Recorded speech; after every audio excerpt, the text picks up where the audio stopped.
All set to wrestle fam, my name is Jay and with this brief, let's start this video। तो जैसे कि मैंने आपको अपनी पिछली वीडियो में कहा था कि WWE जैसी कंपनी में रेसल करना बहुत सारे नए रेसलर्स का ड्रीम होता है और WWE भी ऐसे ही किसी सुपरस्टार को अपनी कंपनी में नहीं लेकर आती। पहले एक रेसलर को अच्छे से जांचा परखा जाता है, देखा जाता है कि उसे कितना रेसलिंग एक्सपीरियंस है, उसने कितनी कंपनीज में रेसल किया है, उसकी क्या परफॉर्मेंस रही है और ऐसी बहुत सारी चीजें होती है जिसे देखकर WWE किसी रेसलर को अपनी कंपनी में लेकर आती है और उसे एक सुपरस्टार बनाती है। और अपनी लास्ट वीडियो में मैंने आपको उन WWE सुपरस्टार्स के बारे में बताया था जिन्हें की WWE ने ऑलमोस्ट फायर कर दिया था, लेकिन आज इस वीडियो में आपको उन सुपरस्टार्स के बारे में बताऊंगा जिन्हें की WWE ने ऑलमोस्ट हायर कर लिया था बट लास्ट मोमेंट पर उनके प्लान्स कैंसिल हो गए। तो अगेन इंटरेस्टिंग तो वीडियो होने ही वाली है। शायद इस लिस्ट में आपको किसी ऐसे सुपरस्टार का नाम सुनने को मिल जाए जो कि आपने शायद एक्सपेक्ट ना किया हो। सो नाउ विदाउट वेस्टिंग ज्यादा time let's get into this video. तो स्टार्ट करते हैं हम सुपरस्टार नंबर 5 से, जिस पर आते हैं मूज। मूज ने प्रोफेशनल रेसलिंग में कदम रखने से पहले NFL में अपनी कैरियर की शुरुआत की थी। उन्होंने 2014 में ROH में यानी कि रिंग ऑफ ऑनर में अपना डेब्यू किया था और 2016 के एंड तक वो उस कंपनी में रहे थे। और उस टाइम पर ये रिपोर्ट्स निकलकर सामने आई थी कि मूज यहाँ से TNA या फिर WWE कंपनी में जा सकते हैं और ये बात बिल्कुल सही थी। WWE 2016 में मूज को अपनी कंपनी में साइन करने के लिए इंटरेस्टेड थी बट मूज ने TNA इम्पैक्ट रेसलिंग के साथ अपना कॉन्ट्रैक्ट साइन कर लिया। एक और बार उन्हें साइन करने का मौका आया था WWE के पास 2018 में बट तब भी वो TNA को छोड़कर WWE में नहीं आए, शायद क्योंकि मूज वहां पर एक मेन इवेंट स्टार बन चुके हैं और वो खुद को रेफर करते हैं एज रियल वर्ल्ड चैंपियन। फिर अब चलते हैं हम अपने नेक्स्ट सुपरस्टार की तरफ जो कि हैं एबीज।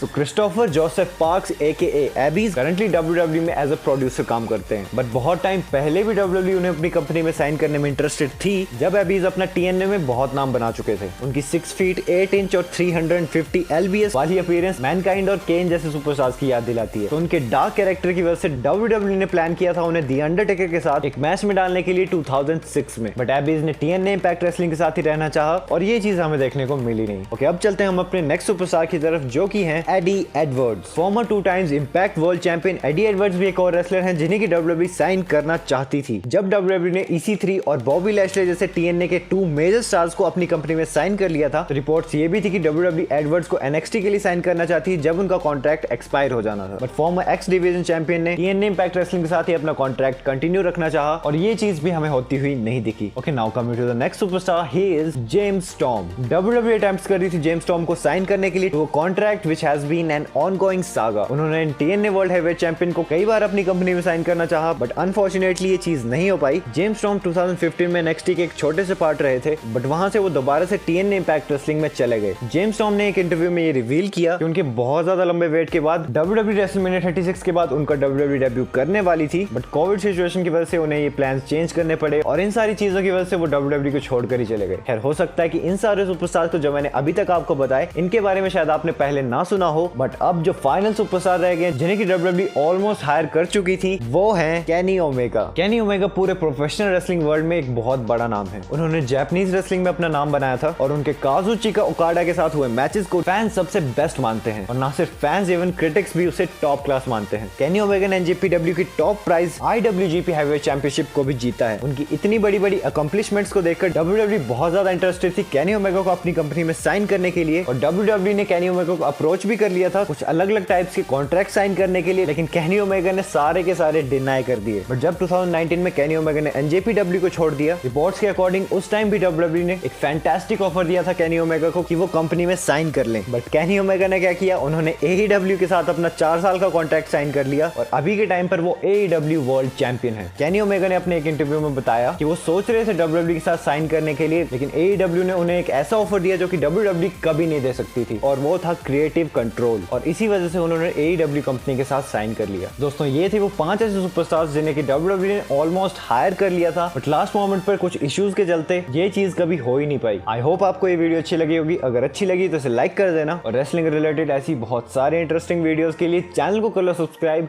और जुड़ जाओ रेसल फैमिली में। Until next time, this is जय लॉगिंग आउट।